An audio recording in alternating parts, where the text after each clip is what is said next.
Rodrigo, quais são as principais pautas que a Associação NEL... Bom, primeiramente, obrigado, Jaqueline, por esse momento, né? Importante sempre a gente falar sobre o que interessa o setor de telecomunicações. Esse ano a gente tem algumas pautas que a gente definiu como prioritárias dentro da Associação NEL, dentre as quais eu destaco o combate à informalidade e à criminalidade.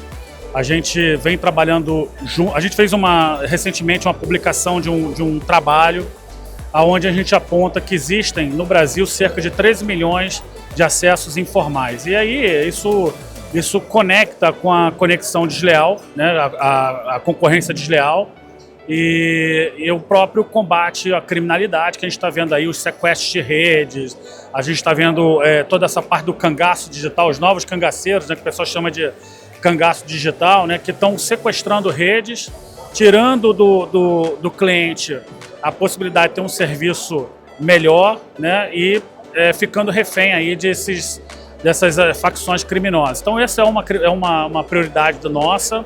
A gente entende que se a gente acertar isso, a gente consegue ajustar outras pautas, como por exemplo postes. Postes a gente também é um problema antigo que a gente espera que esse ano a gente consiga resolver. Temos trabalhado aí com outras associações para que a gente tenha um consenso, associações que representam as grandes operadoras, associações que representam operadoras menores, né, para que a gente possa ter um consenso, né, e junto com o setor de energia, criar um consenso com eles e a gente avançar nessa pauta que é extremamente relevante, é totalmente onerosa. Só para trazer aqui para quem não conhece, hoje o custo de poste para uma organização, principalmente para um PPP, ele é o segundo item de maior custeio hoje na empresa. Então, ele é muito relevante. Eu acho que dá para citar aqui também o novo PGMC. Né? A gente tinha muita preocupação se o PGMC incorporaria a móvel. A gente teve uma vitória que foi fantástica, acho que com o reconhecimento da agência, que foi manter os 5%, né, para que você seja definido um PPP, que o PPP é um prestador de pequeno porte, né, são as pequenas operações. Então, toda empresa que tem menos de 5% de market share de um serviço é considerada um PPP. Estava em discussão isso, a gente ficou bastante apreensivo, mas eu acho que no bom senso da agência foi mantido esse tema, né, na última reunião do conselho. Bem como também foi mantido a questão do não PMS, porque existia uma grande preocupação se algumas operadoras seriam consideradas como poder de mercado significativo e, consequentemente, cairiam em custos regulatórios que são impraticáveis hoje para essas empresas, né? Do ponto de vista da móvel, que era a nossa também uma grande preocupação, a gente teve a vitória da manutenção do roaming, né, com os preços de custo, então isso foi bastante importante, mas a gente ainda tem uma batalha que a gente ainda vai discutir muito, que é a questão do MVNO, né? A gente entende que para que a gente tenha um mercado mais competitivo, mais saudável e que, obviamente, leve ao consumidor mais ofertas, mais qualidade, mais produto, mais atendimento, a gente precisa ter um modelo de negócio que permita que empresas possam prestar o serviço móvel utilizando da rede das empresas que têm rede, que no caso é o MVNO. Então essa é uma preocupação, o voto ele não foi satisfatório para essa questão do MVNO e a gente está discutindo, obviamente, dentro do parâmetro administrativo da agência, como é que a gente consegue reverter essa questão. Esse ano a gente tem a entrada do novo RGC, que é o Regulamento Geral do Consumidor, que traz aí uma série de questões que os PPPs vão ter que se adaptar, né? Então eles vão ter que investir em processos, em sistemas, em atendimento, em oferta para poder se adequar.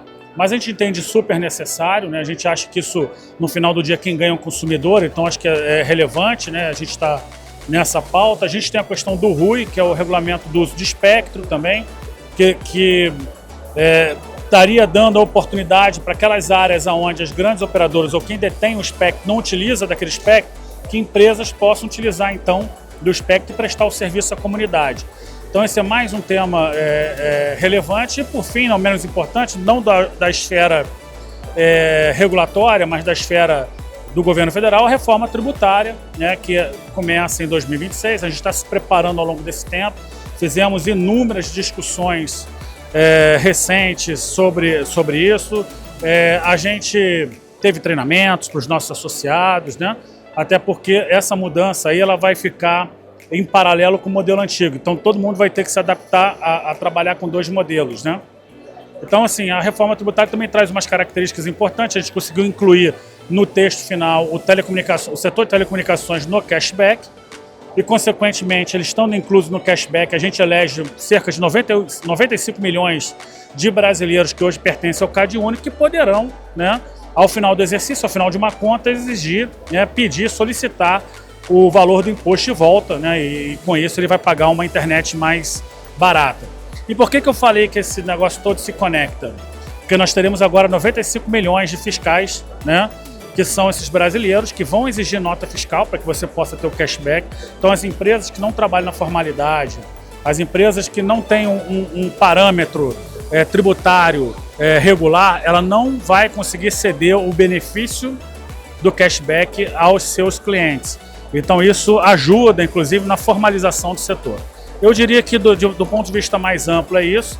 Nós estamos agora também discutindo a questão de data centers, tá? E quando eu falo a questão de data centers, porque a gente tem no Brasil hoje cerca de 90 mil POPs, né? E esses POPs, eles conseguem, né? Toda a infraestrutura de telecom para se prover o serviço de telecomunicações estão nesses POPs. O POP já está conectado com energia, já tem água, já tem, enfim, já está lá os lugares, né? E a gente acredita que no horizonte aí de uns 5% desses POPs a gente consiga adaptar para um data center edge e com isso criar o maior cinturão de data centers do mundo, né? Haja visto que a rede do Brasil é a rede mais descentralizada do mundo quando a gente fala de banda larga fixa. A gente tem aí inúmeros provedores espalhados pelo Brasil todo, né? E, consequentemente, na hora que você vai fazer o data center, principalmente para as aplicações de IA, que vão requerer que você esteja mais próximo do processamento, você consiga, com esses data centers edge, dar uma resiliência de rede para data center. Então, eu acho que isso resumiria aqui as nossas pautas aí mais relevantes. E agradeço já de novo. Amarrando tudo isso, Rodrigo, tem a questão da cibersegurança, que a Anatel definiu novas regras para o setor. O que você pode contar para a gente do que já está sendo feito?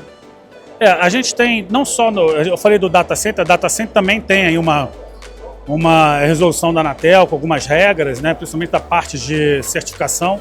O cyber, de fato, é uma questão que a gente precisa atacar.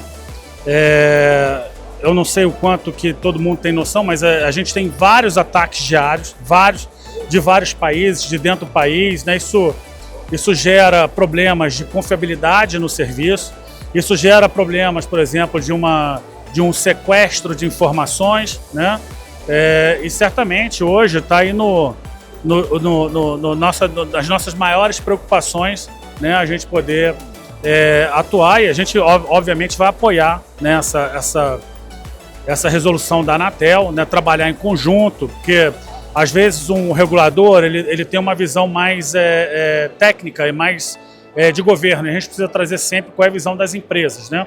Para que juntos, trabalhando juntos, o setor e o regulador, que a gente possa chegar no que é melhor para o consumidor, que é sempre isso que é mais importante. Bacana, muito obrigada, Rodrigo. Eu agradeço, obrigado.